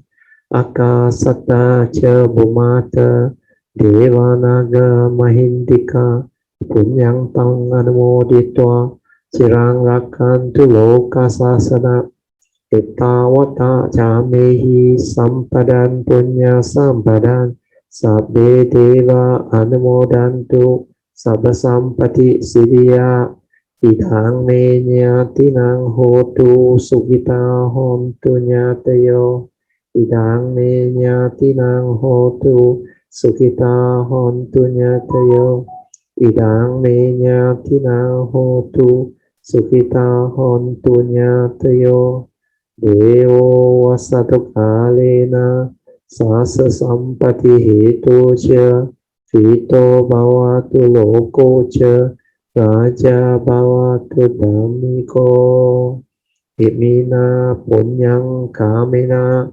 Mame bala samagamo Satang samagamo hotu Yawa nivana patiya Sadhu Sadhu, sadhu. Okay, we all can pay respect mindfully to Lord Buddha, Kuan Bodhisattva, and all the worthy ones. Then we end our first session. Then after that, we will have maybe 5 to 10 minutes of fellowship. Raju? Yes. Thank you so much, Raju, for all the guidance. Sadhu. Now is every guidance is so important to us. And also congratulate to PG. Yeah. Such a good conditions. Yes. the Dharma. Yeah. I just want to clarify about Chunti. Yes, you better because you know more. Mahayana side. She is the mother of all enlightened beings. Oh, sadhu. I didn't know.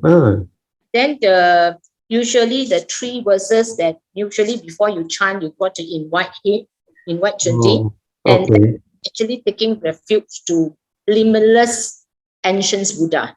Oh, sadhu. Wow, this is a very special Yeah. Buddha. So when you but is it very effective, the mantra, but we have to be careful in the sense that when you're the cultivators, you must know where you're going towards.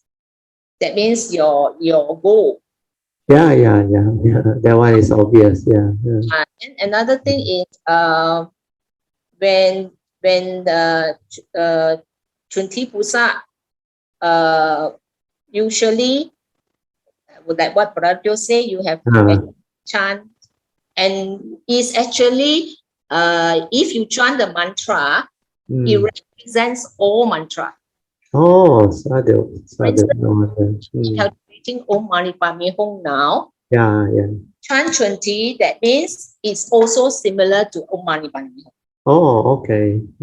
So that means it actually speed up your aspirations. Yeah, definitely. Yes. Then you create affinity with them. Then the faith, when you develop, their nature will come and bless you, protect you, and guide you. That's why all this will happen. All these great beings have that special ability. That's why you must have faith. The faith is and faith is mainly towards the Mahayana tradition. That's why there are two ways of cultivation. One is to develop the faith, develop the affinity, then from there they move. The other way is the wisdom way, like what we all do.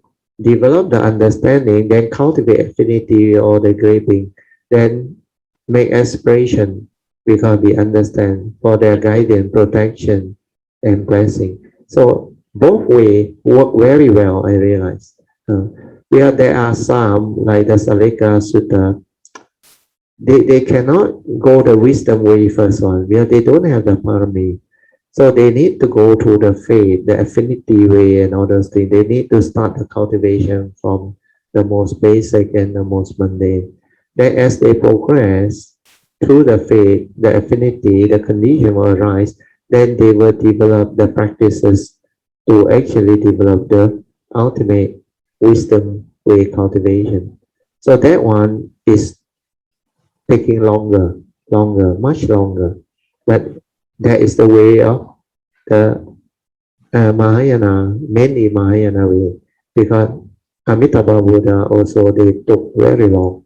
There is the faith. Go through faith is like that. If you go to Virya, it's shorter. If you go to wisdom way, like the Sakyamuni, Kuan Yin, or Panya one, they move very fast. So both also have their pro and con. But both also work very well. You can take either way. That's why when you understand, both ways are beautiful. You can continue. Yeah. No, that's I want to mention about Chunti. The thing is, Branch Joe, regarding last time when I asked you the perceptions, perception of form is consciousness. Yes. Non-perception is wisdom. The art of listening actually helps a lot. Yes. Now I used to listen to Branch Joe in that type of format, you see. First day, normally I would listen at night. Oh, sadhu. At night easier, more clarity. More clear, but I not trying to understand. I just listen. Yeah, you must just listen. Don't try to understand. The understanding will come by itself. Just listen, attentively listen. Yeah. But very funny is the next day, the whole day, the perception manifests. Oh, sadhu. Keep on arising, and you notice that not to only see all the senses, as long as consciousness, the through the sixth sense, the thinking will be there, and the reacting also will be there. Keep on arising and arising, where it's slightly different from the condition state, because when the conditions, you might have the condition to arise, but it keep on arising. Then suddenly the awareness arises. There come a words that awareness of thought is awareness of thought is out of thought. Non-awareness of thought is in thought. You may have sometimes those understanding, but more important is don't try to know. Continue to silence. Continue to develop the stability of daily mindfulness. Then all this understanding will come by itself. The nature will understand. Because the danger of trying to understand, which is driving your movement or cultivation now, that one, if you don't know how to do it correctly, can be a trap, because that wanting to know, wanting to understand, that one is still the subtle thing that go through the back door and come back. So what is important is you remember this again. Cultivation is not about knowledge. It's not about wanting to know whether I'm there or not. Forget about it. Because the understanding when they arise is completely different. When they arise, the individual form and mind will know, because there is the wise one, where wisdom connected already. That's why this one is Pachetang. Veditabo, Venohi. So when it's Pachetang, then it can be realized by the wise for themselves. So Pachetang is not something that is thought-based. It's beyond thought. The realization will come. So the perception of form is consciousness, whereas its non-perception is wisdom, will arise when the mind transforms. When the mind can see that, then the meaning stand up. Because it's very clear to the enlightened being. The mundane mind creates perception. And when we create perception of external form, that is the conscious mind, consciousness itself. Whereas the true mind doesn't create perception. The true mind sees things as they are. Means the awareness nature is just aware. No movement of thought, no perception, no sankhara, nothing. That's why we call it the pure direct seeing, the pure perception. Means without the words, without the labeling, without the concept. Means like a baby, newborn, see things as they are. So that one need very stable mindfulness. That one, when your mindfulness is very stable, then you can see. You see without any sankhara, without any thought. So that one, it will come by itself. So continue to develop the listening, which is not bad, but don't try to be too eager to know whether you progress or not. That one could be a hindrance. That one could be a defilement of insight. So remember that. Just develop your stability of daily mindfulness and cultivate your daily religious routine and develop it until it's very stable. Then throughout the day, maintain awareness, maintain mindfulness. Then when you are in the formal meditation, meditate and go to your nature. Let your silent mind detect your nature, the gateway, then let it go in. That process will take a while. Not until that process happens, it's not easy. So all this understanding is very, very crucial for you. Otherwise, you can be trapped. it is very subtle, but it come back to the back door again because too eager to know, too eager to want to know whether you have got it right or not, the progress and all. I already advised brother Song before. Whatever happened, accept that this is part of the way, the reality. And the cultivation, most important thing is don't try to know. Just do. Just cultivate, silent. Okay? Yeah? Yes, thank you, Brother. Thanks. Sadhu, sadhu. Thank Yeah, you so much for your good sharing also. Huh? I think yeah. we better end. Yeah.